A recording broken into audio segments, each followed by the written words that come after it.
C'est un fait, l'intelligence artificielle est déjà omniprésente. On l'a dit capable de tout, ou presque, d'analyser, de raisonner, de remplacer. Certains annoncent qu'elle va bouleverser de nombreux métiers, dont ceux du conseil, du droit et du chiffre.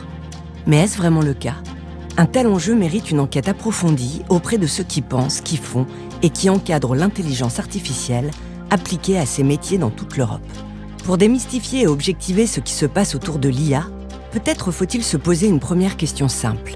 Qui porte ce récit ? Qui a intérêt à dire que les juges, les avocats ou les experts comptables seront un jour remplacés par des machines ? Et surtout, de quel modèle de société parle-t-on quand on laisse à des algorithmes le soin d'analyser des litiges ou de produire des raisonnements juridiques ? Car si les IA sont rapides, puissantes et efficaces, sont-elles pour autant impartiales ? Sont-elles vraiment indépendantes quand elles sont conçues et déployées par quelques grandes entreprises privées engagées dans une course mondiale à l'innovation ?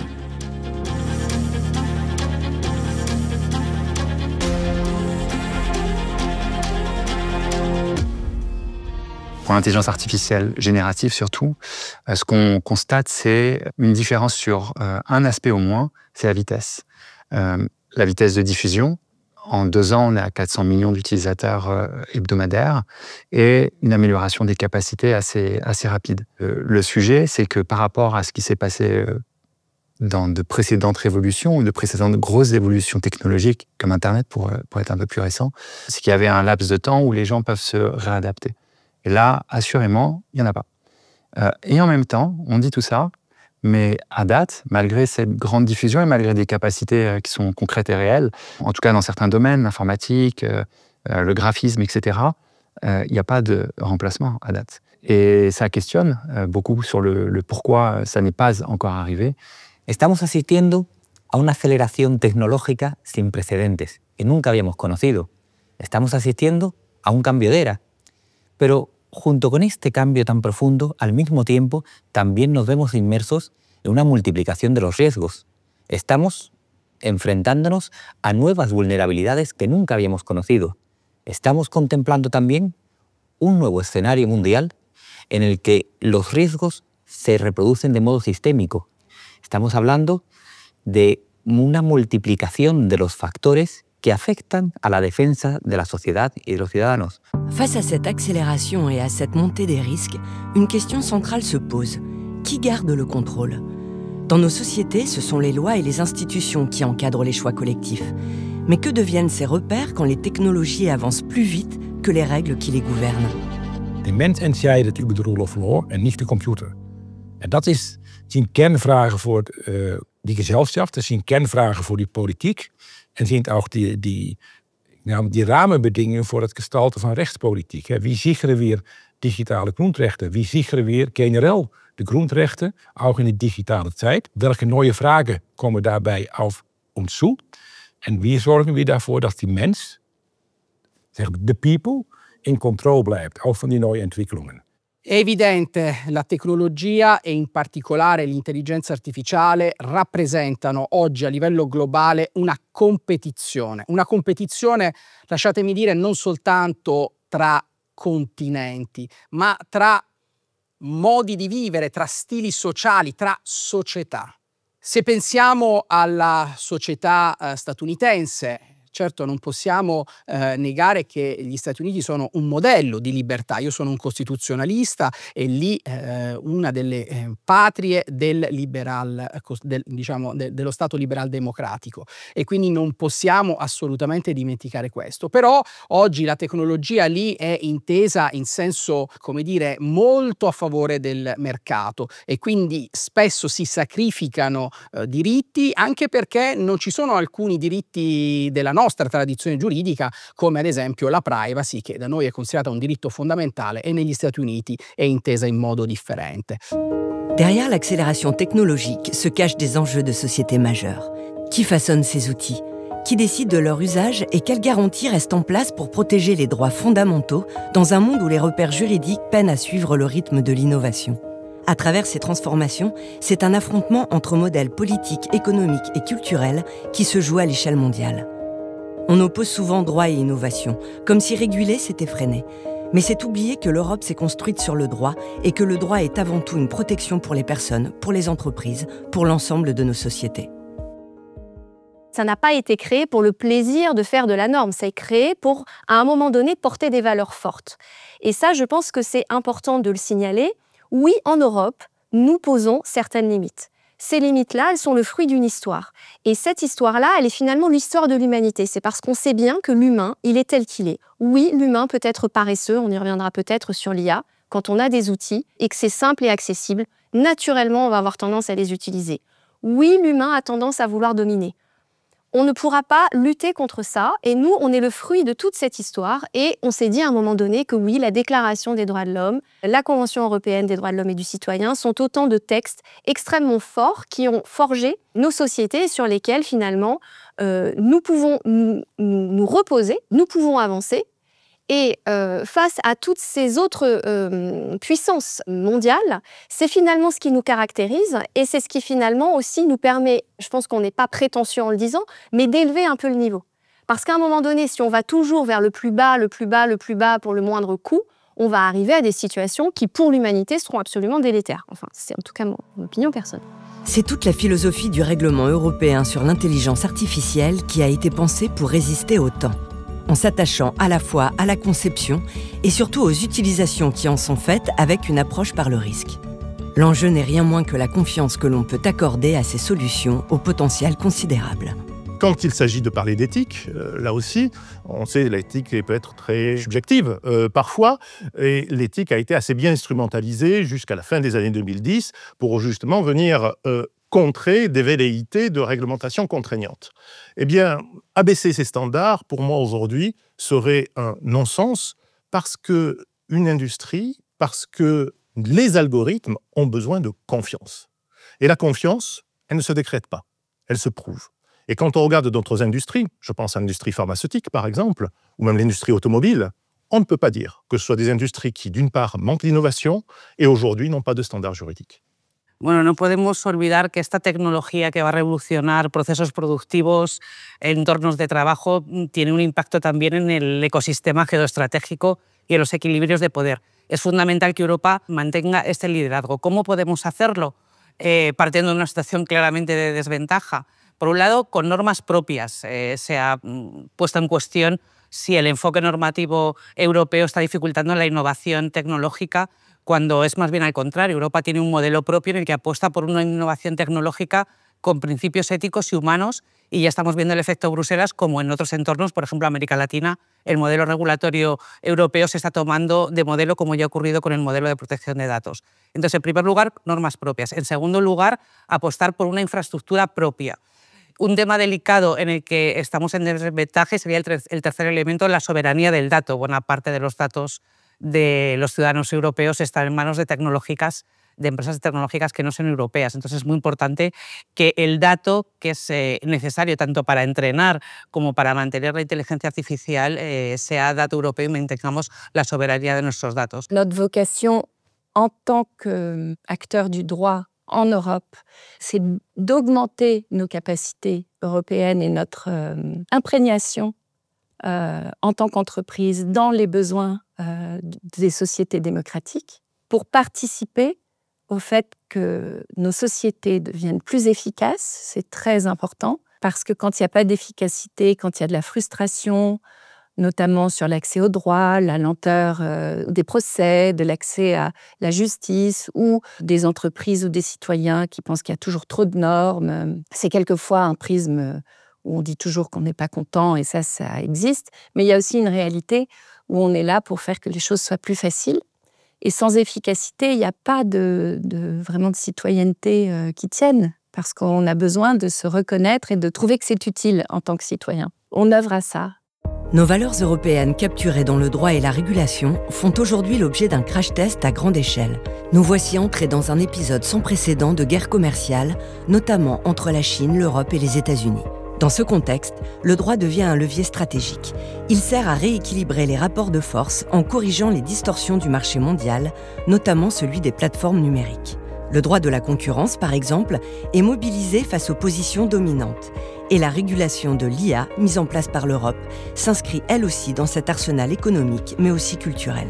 Tout comme les économies se fragmentent, les régulations, elles aussi, se diversifient selon les territoires et les modèles juridiques. Alors, je pense déjà qu'il faudrait commencer par préciser qu'on est dans un contexte de fragmentation des modèles réglementaires, donc au pluriel. Évidemment, il y a en premier chef celui de l'Union européenne, qui a vocation à être holistique, qui a vocation à embrasser des dimensions tant techniques que sociétales.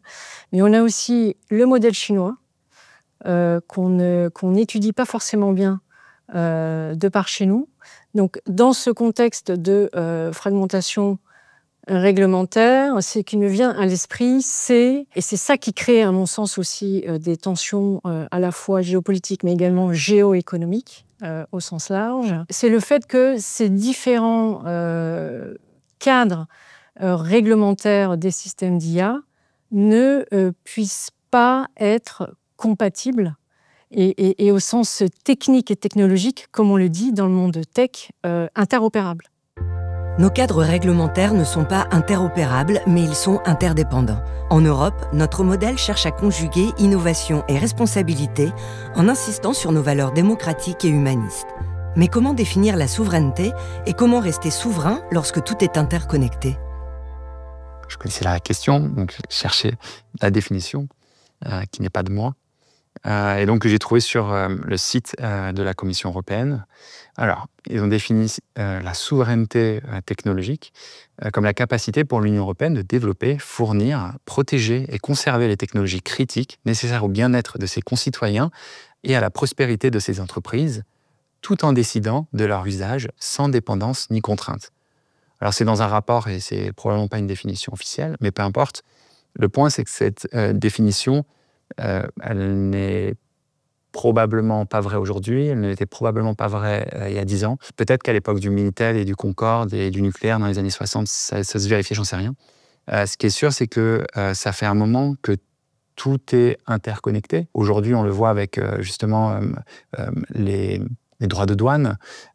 Toutes ces questions ont été soulevées. Et ce qu'on voit, c'est que tous les fabricants de composants, de processeurs, de GPU, etc., ont besoin d'une boîte à Taïwan, TSMC, qui elle-même a besoin d'outils pour graver les processeurs qui viennent de chez ASML en Europe, en Hollande, etc. Tout est interconnecté. Il n'y a pas moyen de remplacer ces acteurs majeurs. Eux-mêmes, ASML ne fait que de l'import. Il y a 20% de production hollandaise et le reste, c'est mondial.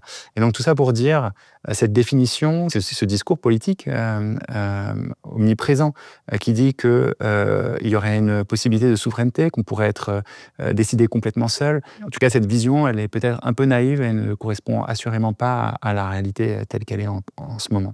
On pourrait imaginer un futur où il y a 2-3 acteurs, 2-3 options à chaque fois, qui permettent justement de ne pas se retrouver en pure dépendance et être sans contrainte. Lefebvre, en tant qu'acteur du droit, évidemment, n'a pas les moyens d'être partout, mais il est vrai qu'aujourd'hui, on fabrique notre solution d'une certaine manière et que l'évolution des choses fait qu'on réfléchit très activement à justement se donner des options. Se donner des options pour ouvrir, etc. Et probablement les pistes les plus prometteuses, et pour nous et pour beaucoup d'autres, c'est le monde de l'open source. C'est tous ces modèles disponibles, donc ces modèles entraînés par de grands acteurs qui les mettent gratuitement, en tout cas, à disposition de tout à chacun, qui peut les modifier et les réincorporer dans leur propre... Et donc, c'est une voie qu'on envisage avec un grand sérieux. En mai 2025, un tribunal allemand a rendu une décision inédite. Il s'est déclaré compétent pour se prononcer sur les dommages que créerait une entreprise internationale dans un pays tiers. Ce jugement marque un tournant. Il fait écho à l'extraterritorialité du droit américain, longtemps perçu comme une menace. Et il rappelle que le droit peut aussi être un levier de souveraineté. Car parler de souveraineté numérique, ce n'est pas seulement parler de technologie. C'est aussi interroger notre capacité à protéger nos intérêts, à garantir notre autonomie économique, énergétique ou alimentaire et à faire en sorte que le droit reste un pilier de notre projet politique. Un droit qui relie, structure et donne sens à l'ensemble. Les 2/3 des data centers créés depuis 2022 se situent dans des zones où la ressource en eau est déjà problématique. Le recours massif et populaire à l'IA représente une pression supplémentaire sur l'environnement et le changement climatique. Dans un monde aux limites bien réelles, que fait-on de ces technologies gourmandes en énergie, en eau, en terres rares? Comment penser l'innovation sans ignorer les équilibres planétaires qu'elle met en jeu?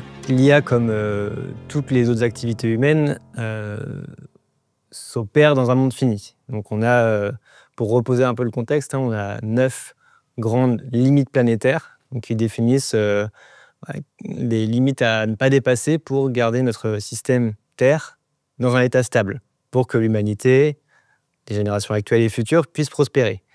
Et donc, les plus connus, donc il y a le changement climatique, la biodiversité, l'eau, on va citer que ces 3-là, donc sont en train d'être dépassés. Donc déjà, le conditionnel, donc c'est que passera-t-il, je dirais plutôt, quand on devra faire face à des crises systémiques, environnementales et sociétales. Dans ce cas-là, on doit faire des choix, des rationnements et réfléchir en termes d'usage. Donc, quels usages, donc, pour toutes les activités humaines, on veut garder, à quels besoins on veut répondre. Souvent, ce qu'on dit quand on étudie la question, c'est qu'on commence par les besoins qui sont essentiels aux sociétés, donc alimentation, eau, avoir un toit, l'énergie, etc. Et donc, en fait, l'IA, comme toutes les autres activités humaines, on va plutôt s'intéresser à quoi servent ces activités, à quels besoins finaux elles répondent. En juin 2025, Sam Altman, CEO d'OpenAI, a fini par donner son estimation de la consommation d'une requête ChatGPT. 0,34 Wh, soit l'équivalent d'une seconde d'un four allumé, et le 15e d'une cuillère à thé en volume d'eau. Une estimation qui toutefois n'a pas été détaillée et qui doit se rapporter aux milliards de requêtes formulées quotidiennement sur ChatGPT. L'évaluation qui a été faite de la consommation d'énergie autour de l'IA, des méga-usines d'IA, des data centers, laisse apparaître à horizon 2030 que cette consommation énergétique correspondra, je crois, à la consommation annuelle de l'Argentine, des Pays-Bas et de la Suède, et correspondra à 0,5% de la consommation mondiale. Donc, ce sont des chiffres, et donc, pour l'électricité, pour l'eau, sur un an, ça sera 6 fois la consommation d'un pays comme le Danemark. Cette question, elle est essentielle. S'il y a un développement incontrôlé et non maîtrisé qui ne permet pas de faire face aux conséquences du changement climatique, ça veut dire que l'on risque d'avoir des coupures de ces IA qui vont devoir prendre de plus en plus de place. Et donc, si on continue à développer le scénario, je pense que si on considère que l'IA est absolument indispensable justement pour lutter contre les conséquences du réchauffement climatique, mettre en évidence les solutions qui vont aider les humains à protéger la planète et la biodiversité, faire en sorte que sur toutes ces questions essentielles de la protection de l'environnement ou des questions migratoires, on prenne les bonnes décisions en humanité, solidarité et fraternité. Et si on ne peut pas mener les deux de front, il faudra que, je ne sais pas qui d'ailleurs, les gouvernements, on va dire pour faire simple, puisqu'on est dans le domaine européen, l'Union européenne, la Commission européenne disent que l'IA ne pourra être utilisée dorénavant qu'à des fins utiles pour la recherche scientifique, pour la protection de l'environnement, pour la protection du climat, pour la protection de la nature, et qu'on sucrera tout ce qui relève de l'utilisation de l'IA à des fins récréatives. La question est simple, mais sa réponse complexe. Comment concilier ambition technologique et limites planétaires? Pour y répondre, il faut penser au-delà de la seule performance. Concevoir autrement, héberger autrement, utiliser autrement. C'est là que se joue concrètement la durabilité des systèmes d'IA. Yeah, it's an interesting question, and I think the answer of that is really crucial for a developer also to understand, or engineering-wise in general. So, for example, let's take the engineering process in general of developing AI solution. There is a development phase where you build your project, basically. And there is a hosting phase where you basically put the software you made on some hardware for your user, let's say a website or something like that. And the end phase, which basically your clients using your product. So in the development phase, you really need to focus on the sustainability in terms of how optimized your system is.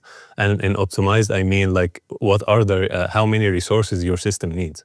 So if like a system is optimized in general and use less resources, that means it requires less complex hardware to serve for your clients, and accordingly more sustainable system. So because it use less energy, that means it use also less or produce less carbon footprint. And in the hosting phase, you really need to choose wisely your cloud provider, because, for example, some cloud providers like Amazon and Microsoft now are moving towards, in some region, a renewable, like a service that rely on renewable energy only, and also produce almost zero carbon footprint. So choosing your cloud provider is really crucial for the sustainability of your product. And most importantly, the last phase, how your clients are using your services. And it can be handled from your side by rate limiting some of the services that you think impacts the sustainability, and also to communicate with the user and make them aware of their impact using your product, because that also adds some shared responsibilities between you and your users. Cette notion de responsabilité est essentielle, mais il serait hasardeux de ne la laisser qu'aux entreprises du numérique. Le droit, en revanche, est un instrument à même de contraindre vertueusement et d'inciter à des usages raisonnés. Ingénieurs et juristes peuvent ainsi se compléter. L'un agit sur la conception des systèmes, l'autre sur le cadre qui les oriente. Mais cette convergence ne va pas de soi. Elle suppose des incitations claires, une régulation adaptée et surtout une volonté politique de penser la technologie comme un outil au service d'un futur viable. Alors on a différentes approches, hein, et encore une fois, c'est valable pour l'IA, mais c'est valable pour toutes les activités du numérique, voire les activités humaines. Hein. Donc on a une première approche qui va être vraiment des normes techniques, donc vraiment atteindre les meilleures pratiques en termes d'impact environnementaux. Donc là, c'est développer des labels qui sont basés sur l'énergie comme le PIE pour l'IA, développer des labels basés sur des approches d'analyse au cycle de vie. Donc on regarde l'ensemble de la chaîne de valeur de l'IA, de l'extraction des matières premières à la fabrication des équipements, etc., jusqu'à l'utilisation finale et même jusqu'à la production de déchets. On va regarder l'impact sur toute la chaîne de valeur. Et on va avoir des approches d'analyse au cycle de vie pour identifier comment on minimise les impacts sur chaque étape du cycle de vie. Donc là, qui sont vraiment des normes techniques. Aus der juristischen Perspektive ist eine Kombination von weichen und harten Steuerungsinstrumenten wichtig. Auf der Seite von weichen Instrumenten haben wir freiwillige Labels zu energieeffizienten KI-Systemen. Und diese können ein Bewusstsein bei Verbraucherinnen und Verbrauchern schaffen, um einfach diese Systeme auch einzusetzen. Harte Steuerungsinstrumente sind zum Beispiel Mindeststandards für Energieeffizienz bei Rechenzentren, aber auch künftig vielleicht bei KI-Modellen. Und daneben gibt es weitere Mechanismen, wie beispielsweise grüne Beschaffungsrichtlinien für den öffentlichen Dienst. Wir dürfen nicht nur auf Funktionalität gucken, sondern auch auf Umweltkriterien und können damit auch ökonomische Anreize schaffen. Recht ist der zentrale Hebel, um Digitalisierung und Nachhaltigkeit zusammenzudenken. Digitale Dienste werden nicht automatisch nachhaltig gestaltet und programmiert. Wir brauchen einen ordnungspolitischen Rahmen, der Innovation in die nachhaltig richtige Richtung lenkt. Wie schaffen wir Akzeptanz? Akzeptanz entsteht durch regulatorische Klarheit und technologischen Realismus. Unternehmen brauchen Planungssicherheit auf der einen Seite, auch verlässliche Übergangsfristen, aber auch die Chance, nachhaltige Technologien zu entwickeln und damit Marktvorteile sich zu sichern. Unternehmen können natürlich als Förderungsmechanismen auch steuerliche Anreize dienen. Unternehmen beklagen bei rechtlichen Maßnahmen häufig Innovationshemmnisse. Und die Sorge ist auch absolut nachvollziehbar, wenn wir zu strenge Kriterien anlegen. Aber das ist die Chance von Smart-Regulierung. Wir dürfen nicht Verbote aufstellen, sondern Gestaltungsräume müssen geöffnet werden. Wir müssen Nachhaltigkeit belohnen, statt Sanktionen zu setzen. Die Obergrenze zum Energieverbrauch kennen wir auch aus anderen Rechtsgebieten. Beispielsweise CO2-Flottenwerke bei Pkw oder auch Emissionsgrenzen für Kraftwerke oder Energieeinsparvorgaben für Gebäude. Diese quantitativen Steuerungsmechanismen kennt das Recht bereits. Und für KI-Systeme könnte man sich auch entsprechende Verbrauchsgrenzen überlegen. Allerdings ist das technisch anspruchsvoll und auch juristisch, weil es gibt aktuell noch keine anerkannten Messverfahren für den Energieverbrauch von KI-Systemen. Und gleichzeitig müssen wir berücksichtigen, dass der Verbrauch dynamisch sein kann, abhängig davon, auf welcher Hardware ein KI-System läuft, wie es programmiert wurde und auch wie intensiv es genutzt wird. Regulatorisch ist ein risikobasierter Ansatz auch hier denkbar, wenn wir über Energieintensität sprechen. Weil wir brauchen keine starken Obergrenzen, wir brauchen vielmehr Transparenzpflichten oder auch Kompensationsmechanismen. Auch hier ist ein risikobasierter Ansatz sinnvoll, wenn wir über die Regulierung von Energieintensität bei KI-Systemen sprechen. Wir brauchen keine starren Obergrenzen, sondern vielmehr Transparenzpflichten und Kompensationsmaßnahmen, dass wir sicherstellen, dass wir große Player nicht schonen und kleine Akteure mit den Maßnahmen überfordern. Améliorer l'efficacité énergétique des IA est une étape indispensable. Mais si les gains d'efficacité se conjuguent avec une hausse massive des usages, ils risquent alors d'être aussitôt annulés. C'est le principe de l'effet rebond. Il faut donc repenser intelligemment l'entièreté de notre rapport à la technologie. S'y pencher en amont de l'apparition de ces nouveaux usages implique des choix collectifs, une régulation exigeante, mais aussi une éducation à son utilisation.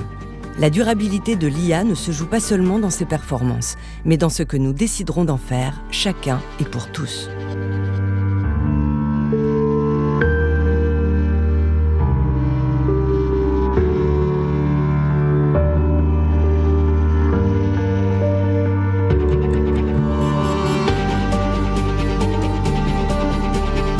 Les enjeux macroéconomiques et sociétaux s'inscrivent dans un temps long, et il y a beaucoup à penser.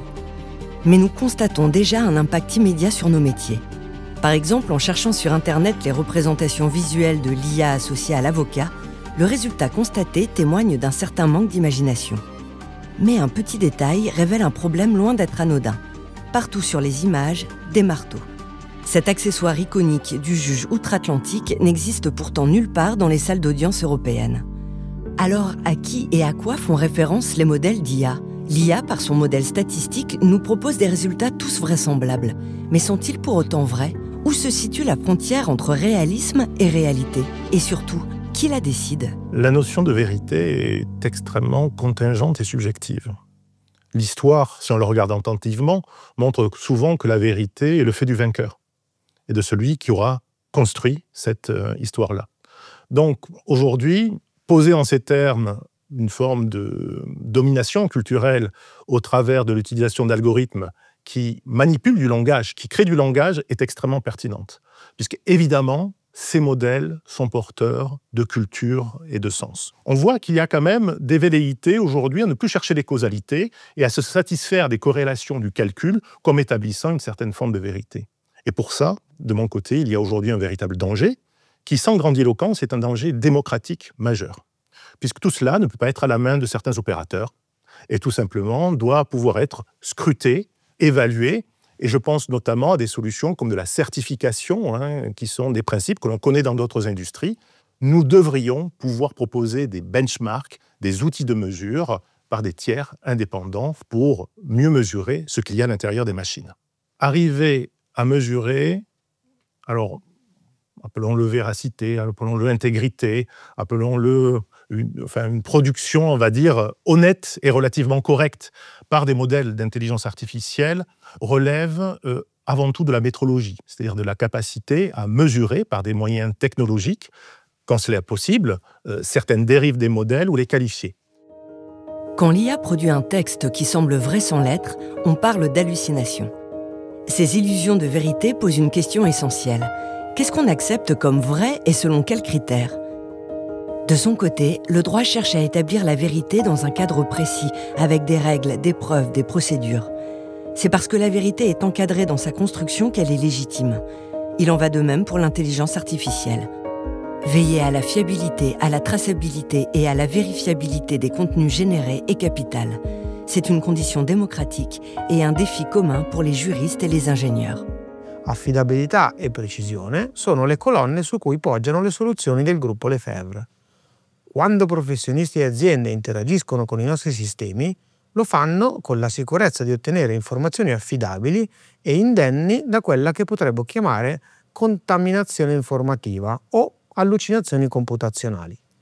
Le risposte fornite dalle soluzioni di intelligenza artificiale e Lefebvre Jouffret si fondano su 3 pilastri fondamentali.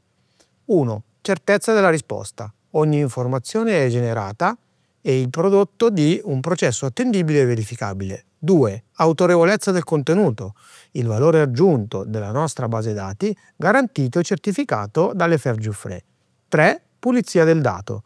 Le informazioni sono restituite prive di ogni altra informazione non pertinente alla richiesta originale. L'intelligence artificielle que l'on a aujourd'hui, qui se développe de plus en plus depuis essentiellement 1 an, 2 ans, est quand même un bouleversement dans notre méthode de travail au niveau juridique, fiscal. Cela étant, on a besoin encore de l'humain et il ne faut pas opposer l'intelligence dite artificielle avec l'intelligence humaine, avec les personnes. Il ne faut pas oublier que l'intelligence artificielle, son travail essentiellement, c'est d'aller chercher les informations dans un certain nombre de sources et de les extraire le plus rapidement possible, de les organiser et de les restituer de façon le plus claire, le plus efficace possible.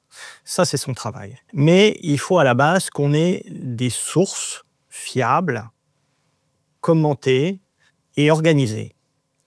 Et ça, c'est quelque chose d'absolument essentiel. L'IA ne vaut que par la qualité de ce sur quoi elle repose. Sans réalité ni vérité partagée, il ne peut y avoir de confiance. C'est à l'aune de cette exigence centrale que les acteurs de l'IA juridique sont désormais appelés à se positionner. Pour les startups du droit, aussi appelées Legal Tech, cette question de la confiance est tout aussi cruciale. Le regain de dynamisme qu'a apporté l'IA dans le domaine s'accompagne de nombreuses précautions, car c'est l'ensemble des métiers du droit et du chiffre qui se retrouvent bouleversés.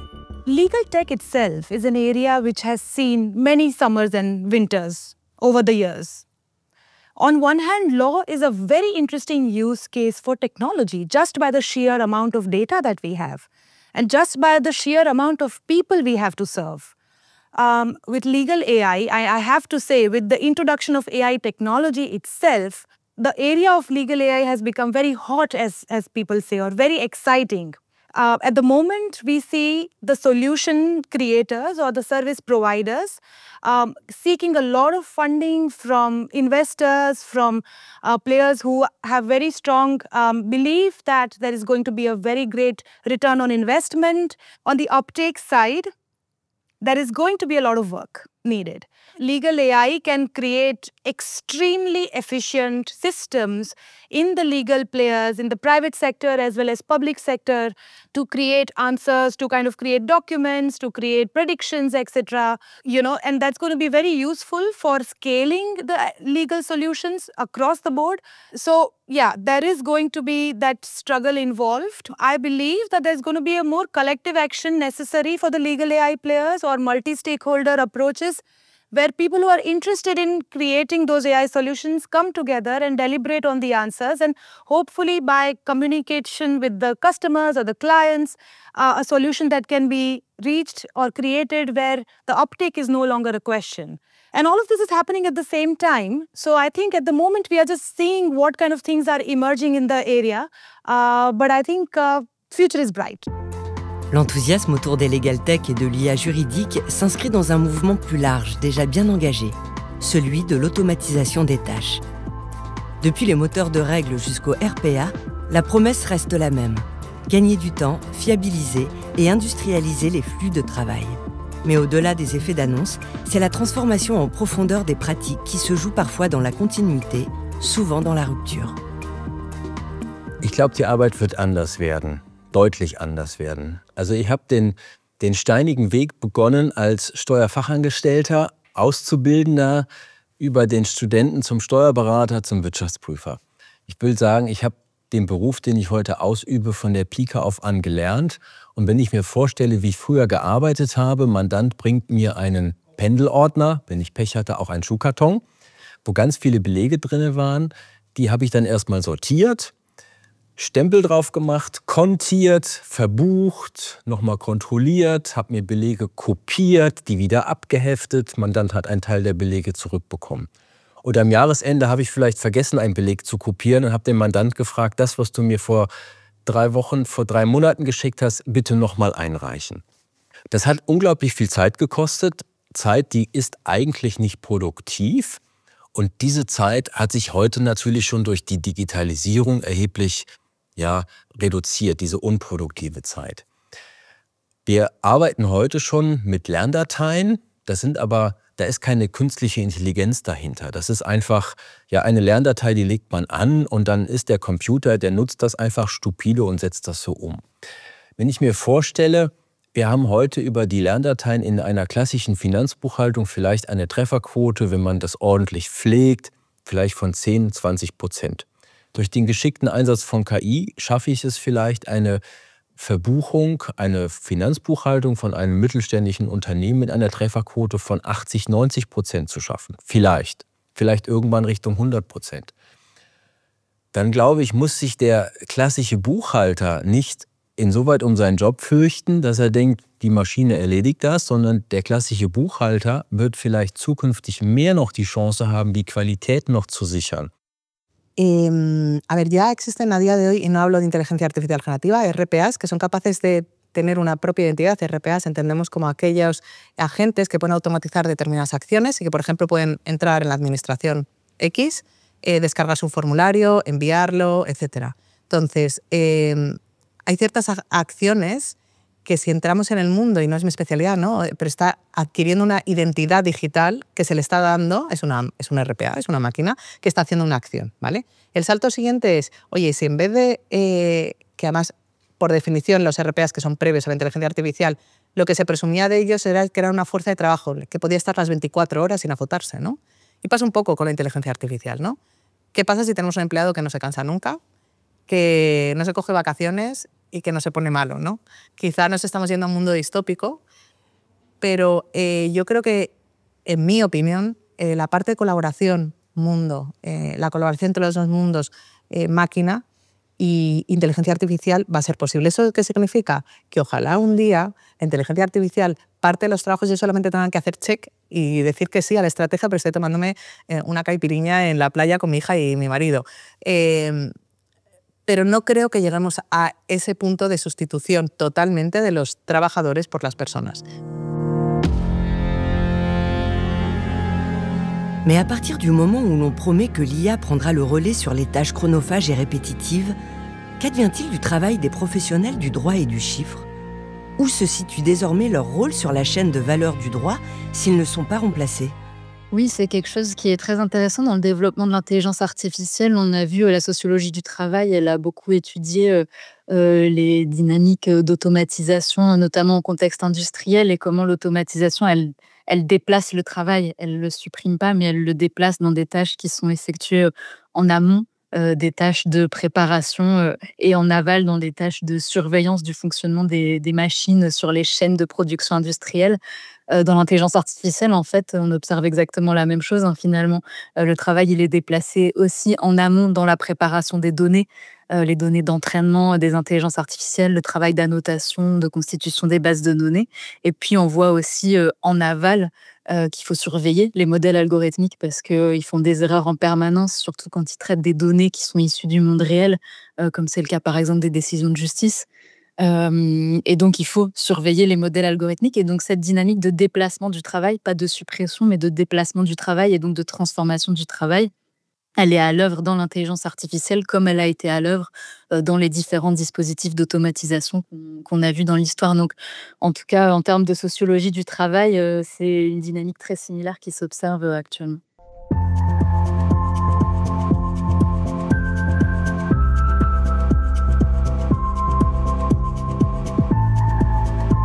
Il faut savoir où placer le curseur. L'IA est-elle là pour renforcer sa capacité d'action ou pour s'y substituer? Dans les métiers du droit, de la fiscalité ou de la justice, la puissance technique ne suffit pas. Ce qui compte, c'est la capacité à comprendre un contexte, à personnaliser une réponse, à agir dans un cadre éthique et situé. Ivan Illich nous rappelait que tout outil engage notre autonomie. Il peut nous libérer ou nous contraindre. Pour rester conviviale, l'IA doit rester sous contrôle humain, car elle n'est pas encore une intelligence sensible ni émotionnelle.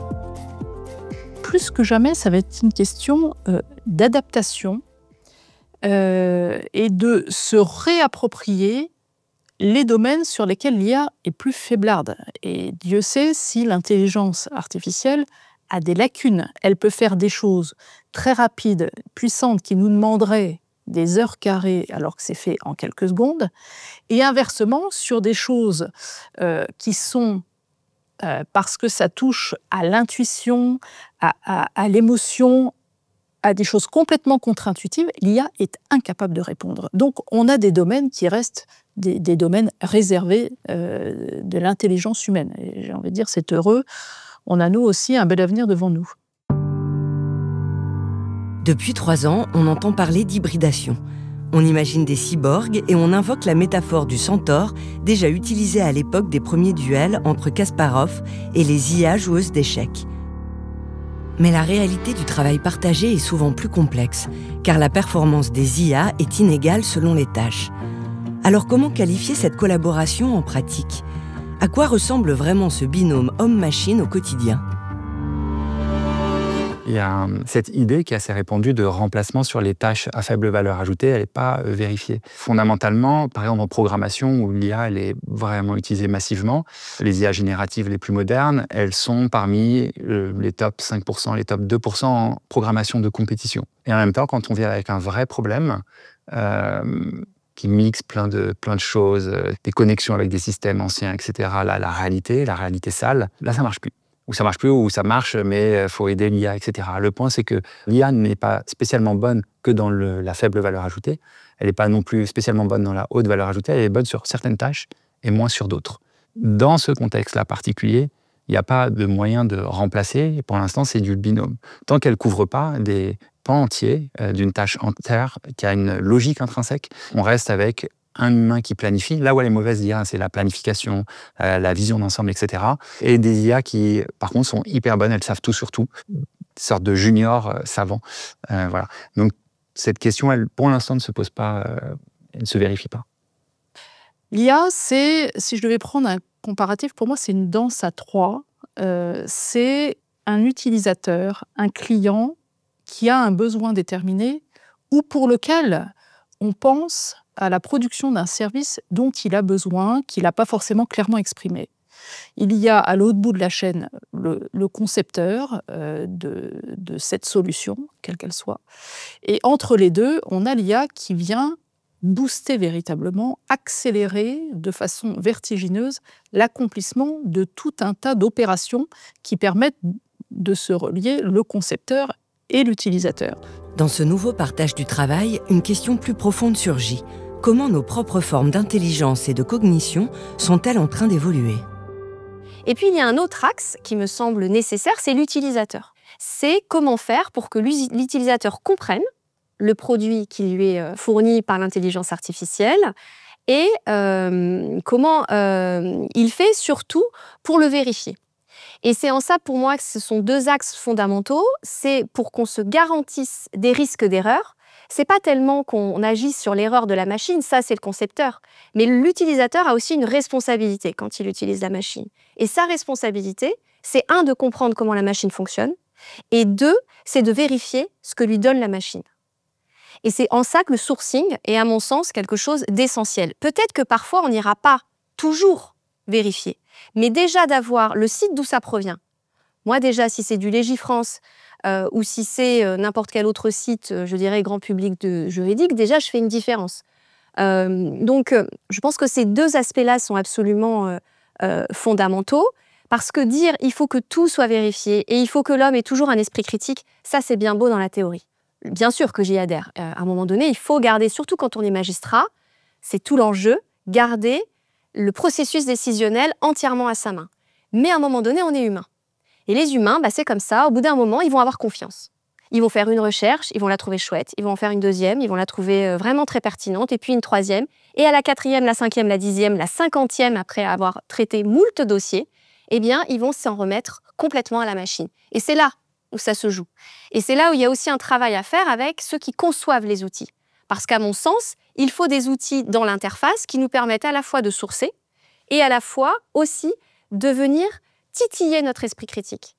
Et ça me semble fondamental. Parce que si on se retrouve avec des résultats tout donner comme tel quel, voilà, tu poses une question, voilà la solution, il est tout à fait humain qu'on ira au bout d'un moment vers la solution. There was a specific word that I kept forgetting. And I randomly went to ChatGPT, one of the AI tools, and I asked, what is that word which has this meaning, etc., etc. And the ChatGPT came up with that word. And I was surprised that it was actually correct. And then I asked a follow-up question saying, why did I forget this word? Or why do I keep forgetting this specific word? And the response was that you no longer need to have a memory function because I'm there for you. So what I'm trying to say here is that you see the use cases that will, at the moment we don't know what it'll be. Whether this is going to create newer roles around neurotechnology or brain-machine interface or supporting some of our day-to-day chores. I don't know.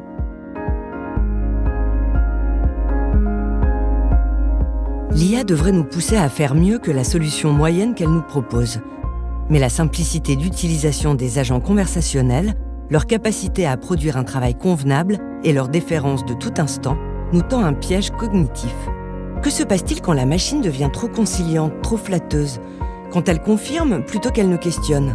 Des solutions pour un public professionnel exigeant doivent inviter à repenser l'expérience utilisateur.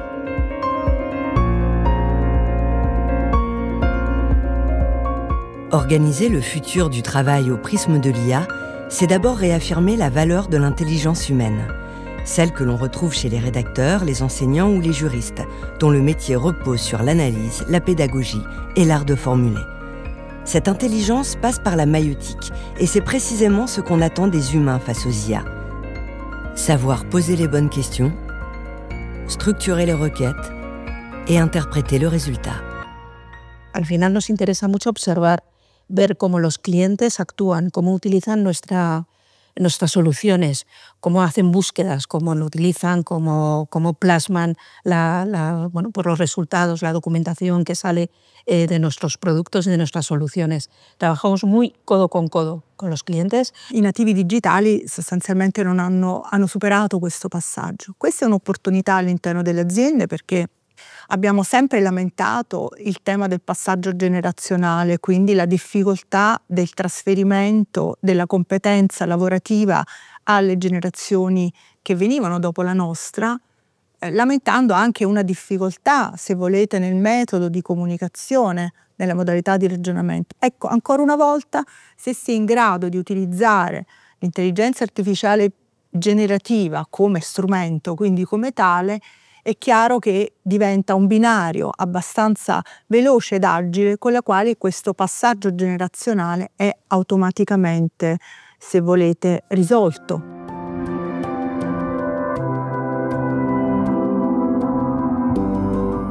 Former à l'IA, ce n'est pas seulement transmettre des compétences techniques, c'est entraîner l'esprit critique, apprendre à vérifier, à douter, à contextualiser. C'est aussi reconnaître ses propres limites. Dans un environnement où tout semble fluide, immédiat et bien formulé, le risque est grand de tomber dans l'illusion de la maîtrise, ce qu'on appelle l'effet Dunning-Kruger. Quand on ne sait que peu de choses sur un sujet, on ne sait pas non plus l'étendue de ce que l'on ignore. Face à des systèmes puissants mais opaques, la véritable compétence, c'est donc de rester conscient de ce que l'on ne sait pas et de garder le jugement en éveil. Was mir noch dazu einfällt, es wäre sicherlich sinnvoll, wenn die künstliche Intelligenz auch offenlegen würde, wie sicher eigentlich das Ergebnis ist. Ja, also Unsicherheiten sichtbar machen und darauf hinweisen. Also für mich persönlich jedenfalls wäre das eine vertrauensbildende Maßnahme. Und die letzte Möglichkeit oder der letzte Gedanke dazu, auch die Nutzer wird eine Mitverantwortung treffen.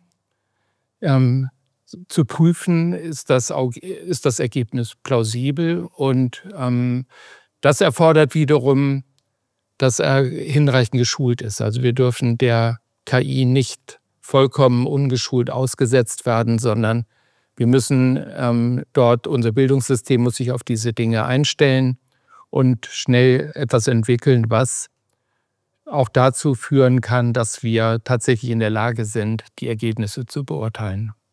Los sistemas educativos se enfrentan a un cambio crucial en los momentos en los que vivimos.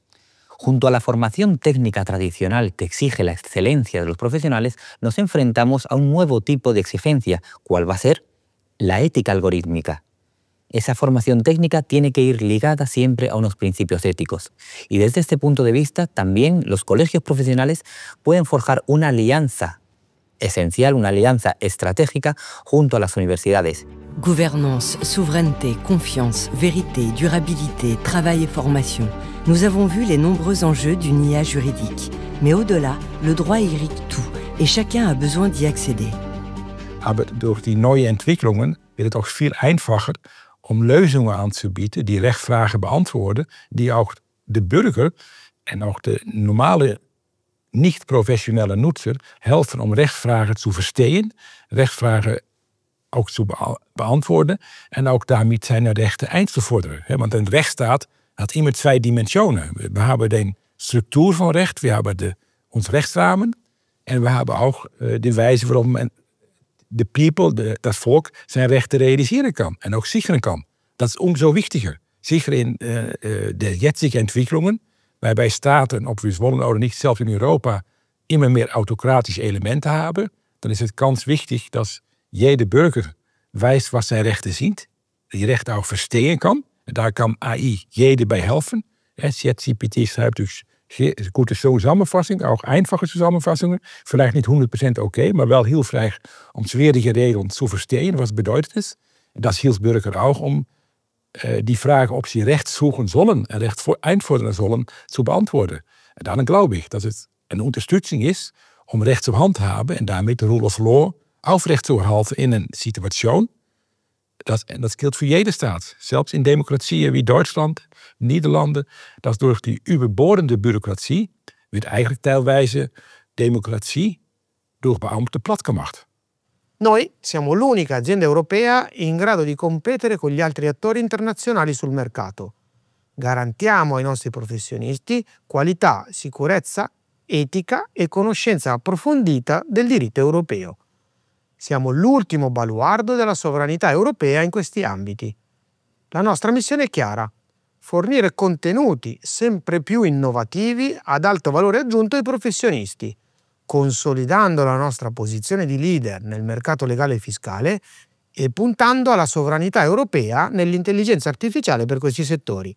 Alors, dans ce monde qui change et cette intelligence artificielle générative qui nous impacte et qui impacte tous nos écosystèmes, notre groupe, le groupe Lefebvre, a un véritable rôle à jouer. Ce rôle, il doit s'appuyer sur la pertinence de nos contenus et la maîtrise technologique de l'intelligence artificielle. L'ambition est de combiner l'intelligence humaine et cette intelligence artificielle qui doit nous permettre de décupler la valeur ajoutée que nous apportons à nos clients. Pour ce faire, nous avons 2500 collaborateurs mobilisés pour répondre aux attentes de nos clients dans 8 pays, puisque évidemment nous avons nos activités en France, la France restant le plus important pays pour le groupe, mais on compte également sur les pays que sont l'Espagne, l'Italie, l'Allemagne, la Belgique, le Luxembourg, les Pays-Bas et le UK pour diffuser ce savoir, pour accompagner nos clients dans toutes ces géographies et pour accompagner également nos clients internationaux dans leurs différents bureaux au sein de ces pays. Et c'est l'ensemble de nos 2500 collaborateurs, des auteurs qui nous accompagnent, qui va nous permettre, avec cette maîtrise technologique, de répondre toujours mieux aux attentes de nos clients. La réussite du modèle européen se fera à condition que cette technologie reste ancrée dans l'éthique, la rigueur des contenus et la maîtrise humaine. Autant de leviers que les acteurs de l'écosystème juridique sont à même de mobiliser aujourd'hui pour construire un futur à la fois innovant, juste et démocratique. C'est l'ambition qui nous anime et que nous entendons traduire par des engagements sincères et radicaux dans les IA juridiques que nous déployons. Qualité et fiabilité, sécurité et confidentialité, transparence, pédagogie et clairvoyance, et primauté de l'intelligence humaine sur la machine. Au terme de cette enquête à travers toute l'Europe, les défis que nous pose l'IA se clarifient. Il nous appartient d'y répondre collectivement par les choix que nous ferons pour écrire le récit d'une IA humaniste.